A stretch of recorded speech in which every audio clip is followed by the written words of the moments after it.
Zoom maintenant dans cette édition sur Frantz Fanon, ce psychiatre martiniquais peu connu en France, a milité pour l'indépendance de l'Algérie et pour la décolonisation. Il y a 50 ans, il décédait aux États-Unis, laissant quelques œuvres majeures comme Les damnés de la terre ou Peau noire, masque blanc. Son portrait, Frédéric Onicotra, Mathieu Auville.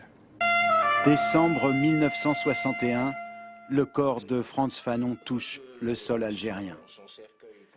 Il reçoit les honneurs de la République indépendante depuis peu, puis est inhumé dans cette terre.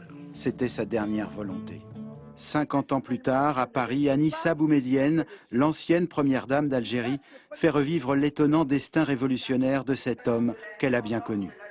Personnellement, je peux témoigner que c'est toujours l'enthousiasme du peuple algérien dans sa très grande majorité qui a fait que l'indépendance est devenue quelque chose de palpable. Et évidemment, Frantz Fanon peut être considéré comme un des théoriciens de la révolution algérienne. Fanon, gravé dans l'histoire de l'Algérie, est pourtant né à la Martinique. À 17 ans, alors que l'île obéit au pétainisme, il entre en résistance et rejoint les forces françaises libres du général de Gaulle. Il est blessé dans les Vosges. Le choc est physique et moral. Je me suis trompé. Rien ne justifie cette subite décision de me faire le défenseur des intérêts du fermier blanc, quand lui-même s'en fout. Fanon devient psychiatre et se débarrasse de ce masque, de cette culture coloniale qui l'opprime.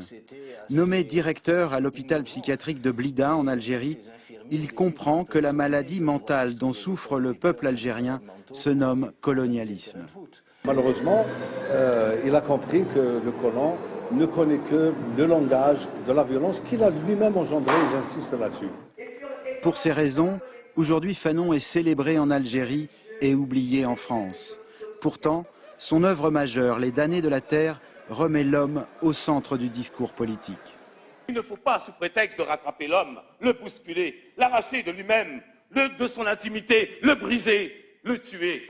Fanon, descendant d'esclaves, Fanon révolutionnaire, une mémoire qui trace peut-être le chemin d'un nouvel humanisme.